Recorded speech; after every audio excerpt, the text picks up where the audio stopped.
안녕하세요. 서대문 구의원 양일입니다. 이번 행정복지위원회 행정사무감사 기간 중 제가 겪은 일과 관련되어 소회와 앞으로의 계획을 말씀드리고자 오늘 이 자리에 섰습니다.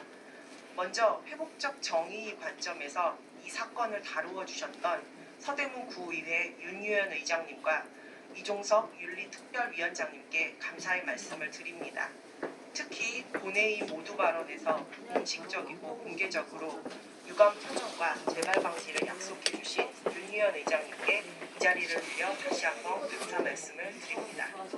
또한 피해자와 가해자가 한 위원회에서 일하는 아픔과 고통을 헤아려 상임위 사모임에 협조해 주신 김혜숙 위원장님과 유경선 위원장님 그리고 최원석 의원님께도 감사의 말씀을 드리며 마지막으로 옆에서 마음을 내어 위로해 주시고 지지해 주셨던 동료 의원님들께도 감사의 마음을 전합니다.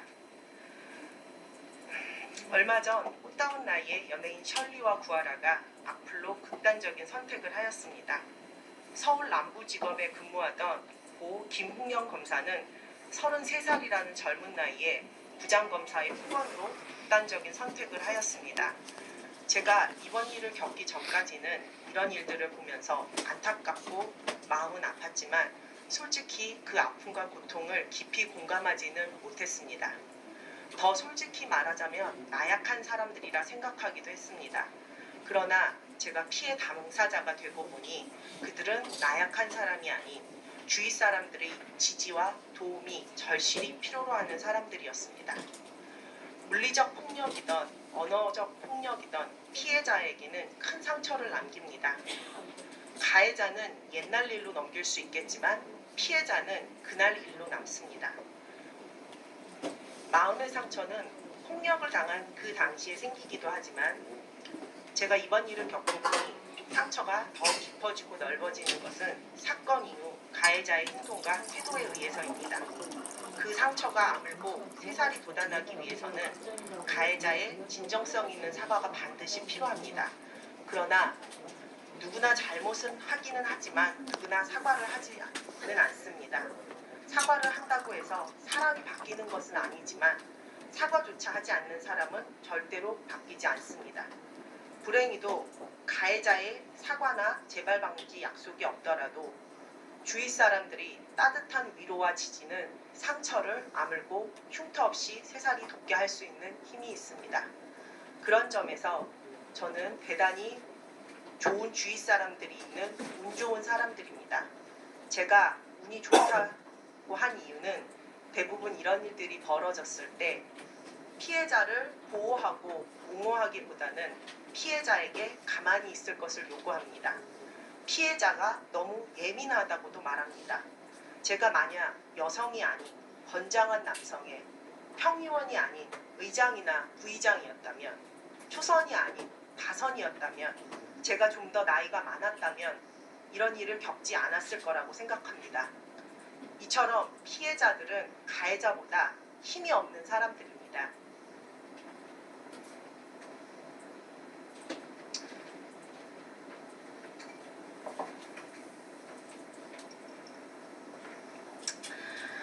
힘없는 피해자에게 지겨우니까 그만하라고 하면 세상은 지겹도록 바뀌지 않습니다. 피해자가 세상을 피해야 한다면 분명 잘못된 세상입니다. 그런 의미에서 합리적이고 일반적인 상식이 통하는 의장님을 비롯한 동료 의원님들이 계신 저는 정말 운 좋은 사람입니다. 남을 함부로 대해도 되는 사람은 없습니다. 남을 함부로 대하는 사람만 있을 뿐입니다. 예전에 국어와 여자는 3일에 한 번씩 패야 된다라는 말이 있었습니다. 지금은 그 말을 하면 미개인이란 소리를 듣고 그 말을 할 수 없는 상황이 이르렀습니다. 인식이 전환된 것이지요. 저는 여러분 여기 계신 모든 분들에게 말씀드리고 싶습니다. 피해자들은 약한 사람들입니다. 그 사람들이 상처를 회복하기 위해선 주위 사람들의 인식 전환과 도움이 필요합니다. 우리 모두는 가해자가 될 수도 있고 피해자가 될 수도 있습니다. 악은 저는 감사하게도 좋은 동료 의원님들이 계셔서 좋은 친구들과 지지자들이 있어서 개인적 아픔을 사회적으로 전환하려고 합니다. 이런 노력에 주위 분들의 도움이 정말 필요로 합니다. 저는 이번 일을 계기로 다양한 생각을 했습니다. 같은 구의원끼리, 구의원과 공무원끼리, 공무원과 공무원끼리, 공무원과 민원인들이 모두가 갑이 될 수도 있고 을이 될 수 있는 우리 모두는 평범한 사람들입니다. 그를 위해서 저는 구의원으로서 앞으로 정책과 조례, 예산을 통해서 제도적 보완을 하려고 합니다. 그 첫 번째 제도적 보완을 위해 이번 예결위에 통해서 구청과 구의회 동사무소에 전화 녹음 시스템을 도입하였고 그 의견을 의원님들께서 모두 함께 동의해 주셔서 1억이라는 큰 예산이 통과됐습니다.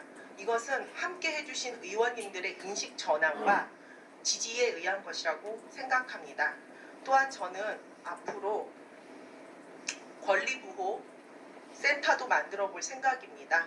제가 이번 일을 겪었을 때 제일 어려웠던 점은 누구에게 어떻게 도움을 구해야 되는지 몰라서 무력감을 많이 느꼈습니다. 저의 모멸감과 우울감, 낮아진 존중감을 다시 회복하기 위해서는 도움의 손길이 필요로 하였습니다. 그래서 저는 앞으로 피해자들이 심리상담을 받을 수 있고 또 치유 프로그램을 받을 수 있도록 예산을 편성하도록 하겠습니다. 이에 대해서 구상권을 청구할 수 있는 방법도 강구해 보려고 합니다. 또한 저는 이번 경험을 통해서 제가 얼마나 그동안 어떤 일을 하고 살았는가를 되돌아보는 계기가 되었습니다. 그래서 앞으로는 피해자의 편에서 조금 더 열심히 노력하도록 하겠습니다. 저는 이 일을 개인적 아픔으로 남길 것이 아니라 사회적 역할을 수행하는 에너지로 사용할 것입니다. 그 첫 발은 이 내용을 기록으로 남길 것입니다. 여러분들에게 마지막으로 다시 한번 말씀드리고 싶습니다. 남을 함부로 대해도 되는 사람은 없습니다. 남을 함부로 대하는 사람이 있습니다. 그 사람을 여러분이 주위에서 제재해 주시기 바랍니다. 이상으로 저의 신상 발언을 마치도록 하겠습니다. 감사합니다.